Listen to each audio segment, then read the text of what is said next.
Hello बच्चों, स्वागत है आपका हमारे चैनल यूनिक स्टडी कॉर्नर्स में। आज हम शुरू करते हैं ट्रिगोनोमेट्री चैप्टर्स से, जिसे हिंदी में कहते हैं त्रिकोणमिति। हम चैप्टर्स हिंदी और इंग्लिश दोनों में कवर करेंगे, जिससे कि इंग्लिश मीडियम के बच्चे और हिंदी मीडियम के बच्चे दोनों हमारे चैनल के माध्यम से पढ़ सकें। शुरू करने से पहले मैं एक चीज़ क्लियर करना चाहती हूँ कि जनरली हम क्या कहते हैं कि मैथ्स बहुत ही हार्ड चैप्टर्स है या सोच लेते हैं, सभी कहते भी हैं। वो ऐसा इसलिए कहते हैं या हम ऐसा इसलिए सोचते हैं क्योंकि मैथ्स को हम कंसेप्ट्स के साथ नहीं पढ़ते हैं। अगर मैथ को हम कंसेप्ट के साथ बहुत अच्छे से समझ ले तो ये गारंटी है मेरी कि आपको मैथ बहुत ही इजी लगने लगेगी। तो चलिए बिना देर किए शुरू करते हैं। त्रिकोणमिति के जो पहले चैप्टर्स हैं उसमें हम sine theta, cos theta, tan theta, sec theta, cosec theta, cot theta के बारे में पढ़ेंगे। सबसे पहले हम जानते हैं कि ट्रिगोनोमेट्री का अर्थ क्या होता है। तो ये जो ट्री होता है TRI, इसका मतलब होता है तीन।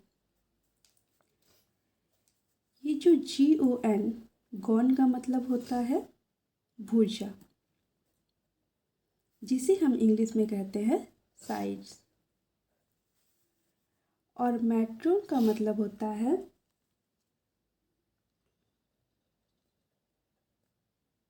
माप, जिसे हम कह सकते हैं एंगल्स। तो इस तरह से अगर समझा जाए तो ट्रिगोनोमेट्री का अर्थ होता है कि भुजा और कोनों के बीच के जो संबंध को हम लोग पढ़ते हैं उसे ही हम लोग कहते हैं त्रिकोणमिति। तो ये हमारी एक ट्रायंगल्स है, राइट एंगल ट्रायंगल्स ABC, जिसमें कि ये P, जिसका मतलब होता है परपेंडिकुलर,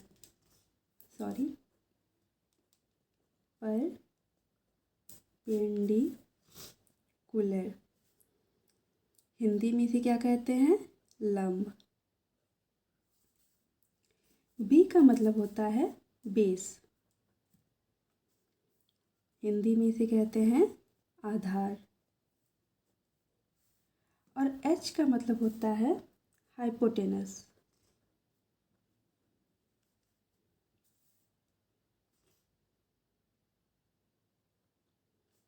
हिंदी में इसे कहते हैं कर्ण। ट्रिगोनोमेट्री में जनरली हम लोग किसका यूज करते हैं, साइन थीटा, कॉस थीटा और टेन थीटा।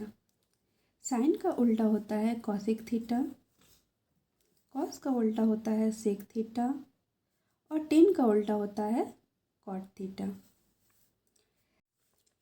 साइन थीटा का फॉर्मूला होता है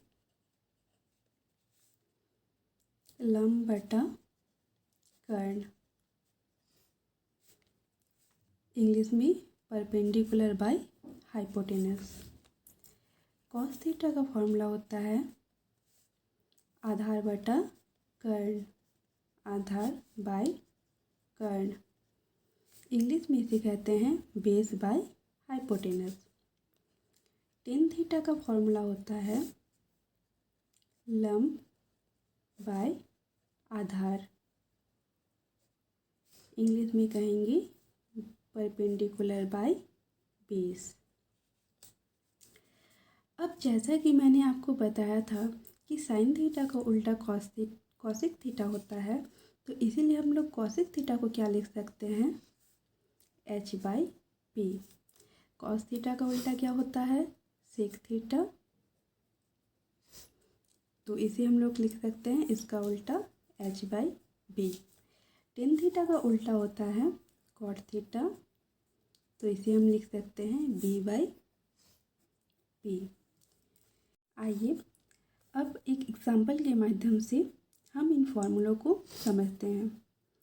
मान लीजिए एक राइट एंगल ट्रायंगल मतलब समकोण त्रिभुज लेते हैं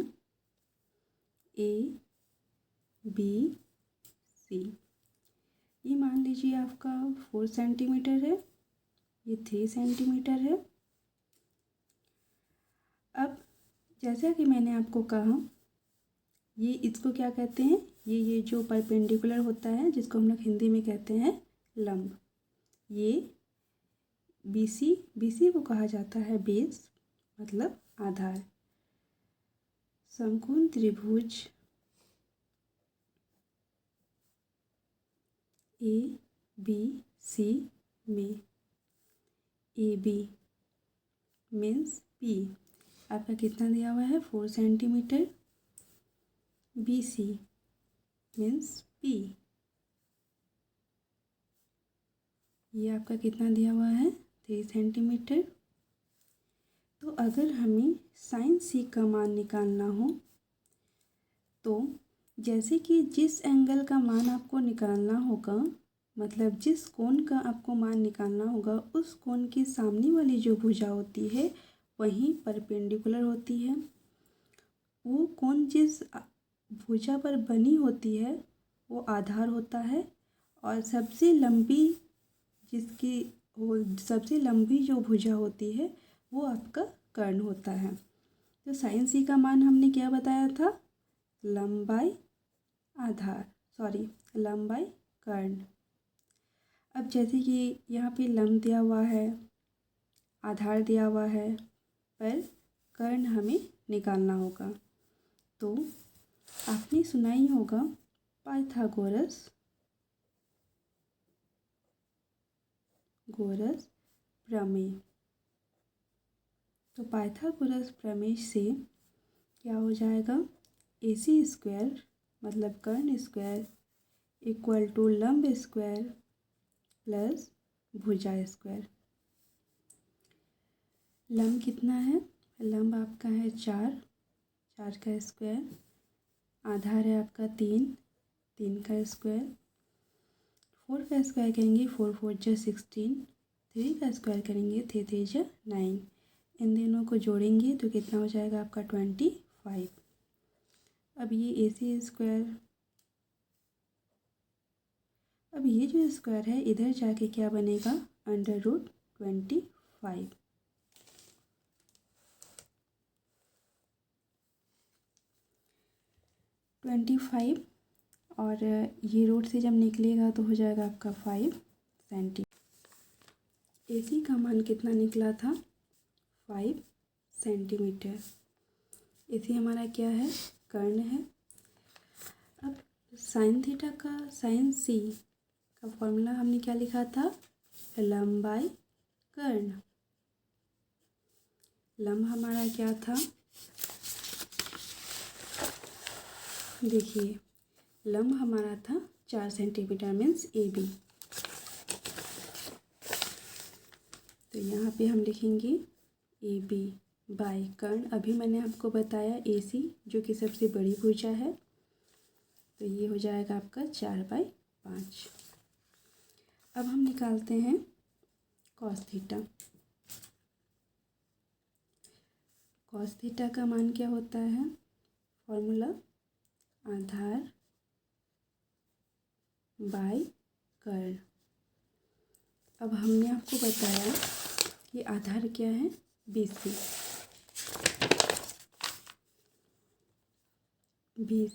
बाय कर्ण AC।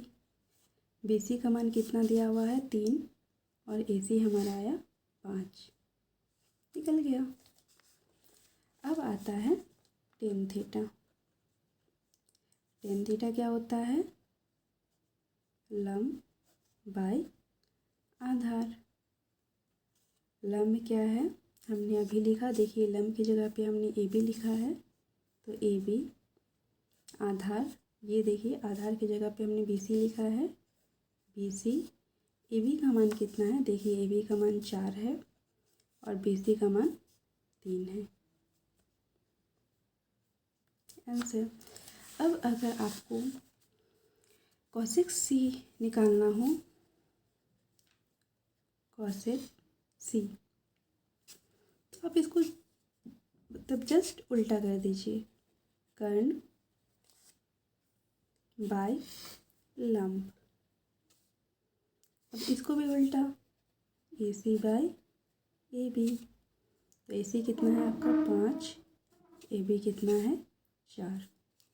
6C कितना हो जाएगा कर्ण बाय आधार। देखिए आधार बाय कर्ण था, 6C हो गया कर्ण बाय आधार। कर्ण है आपका AC, आधार है आपका BC। तो ये कितना हो जाएगा इसका उल्टा 5/3।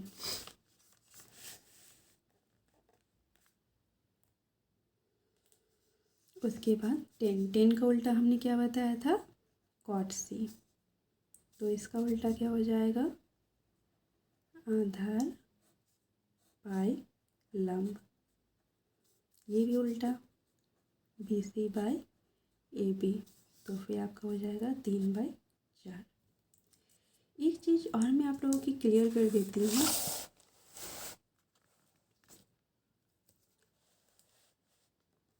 जैसा कि अब हम कैसे समझेंगे, जैसे मान लीजिए ये हमारा एक त्रिभुज है, ठीक है, ABC। इसके लिए तो आसान हो गया कि जो भी कोण होता है उसके सामने की भुजा को हम क्या मानते हैं लंब। वो कोण जिस भुजा पे बनी होती है उसको हम मानते हैं आधार। और सबसे लंबी जो भुजा होगी वो आपका कर्ण होगा। तो कर्ण को समझने में दिक्कत नहीं आएगी। दिक्कत किस में आएगी आपको लंब और आधार को समझने में, मीन्स परपेंडिकुलर और बेस को समझने में। तो देखिए जिस कोण के आपको निकालने दिया जाए, जैसे कि C को निकालने दिया गया था उस एग्जाम्पल में, तो हमने C को मान के इसको लंब माना और इसको आधार। अब अगर मान लीजिए आपको B निकालना हो तो B के लिए हम क्या करेंगे, सॉरी, अगर आपको A निकालना हो तो A के लिए हम क्या करेंगे, A के सामने की भुजा, जैसे A के सामने की भुजा क्या है आपका BC, तो ये हो जाएगा लंब। और ये को देखिए ये इस भुजा पर बनी हुई है, A इस भुजा पर बनी हुई है, तो ये आपका हो जाएगा आधार। देखिए कोण A के लिए, कोण A के लिए लंब क्या होगा, तो लंब आपका हो जाएगा ये, इसके सामने की भुजा क्या है BC। और आधार क्या हो जाएगा, आधार आपका हो जाएगा ये कोण किस पे बनी हुई है AB पे, AB पे। तो ये हो जाएगा AB आपका आधार। अब अगर आपके मन में ये क्वेश्चन आ रहा हो कि तब B को अगर निकालना हो तो क्या हम B के लिए इसके सामने की भुजा AC को लंब मान लें, बिल्कुल नहीं। मैंने आपको हमेशा से एक चीज़ बताया है कि जो सबसे लंबी भुजा होती है वो आपकी हमेशा कर्ण ही रहेगी, वो कभी भी आपका लंब या आधार नहीं हो सकता। ट्रिगोनोमेट्री में जो भी आपको क्वेश्चन निकालने दिया जाता है, जैसे कोई भी एंगल्स जो निकालने दिया जाता है, देखिए आप इन दोनों एंगल्स ये 90 डिग्री से कम होते हैं। तो जैसे देखिए ये जो B एंगल्स थे ये हमारा समकोण है, इस वजह से ये तो हमें ऑलरेडी से पता है कि ये कोण 90 डिग्री है। तो ये कोण की वजह से कि ये कोण और ये कोण आप नहीं समझ सकते हो कि ये क्या है, हो सकता है कि ये 30 ये 60 हो सकता है कि ये 45 और ये 45 हो। इस वजह से जनरली ये दोनों कोण ही निकालने दिया जाता है, ये कोण कभी भी आपको निकालने नहीं दिया जाएगा, इसलिए इसके बारे में कोई टेंशन लेनी ही नहीं है। तो चलिए आज का क्लास यहीं तक रखते हैं। नेक्स्ट क्लास में हम नेक्स्ट एक्सरसाइज की इंट्रोडक्शन के बारे में पढ़ेंगे या फिर इसी चैप्टर्स के सारे एक्सरसाइज के सारे क्वेश्चन हम सॉल्व करेंगे। वीडियो देखने के लिए आपका बहुत बहुत धन्यवाद। अगर हमारा वीडियो पसंद आए तो लाइक शेयर एंड सब्सक्राइब जरूर करें। Thank you.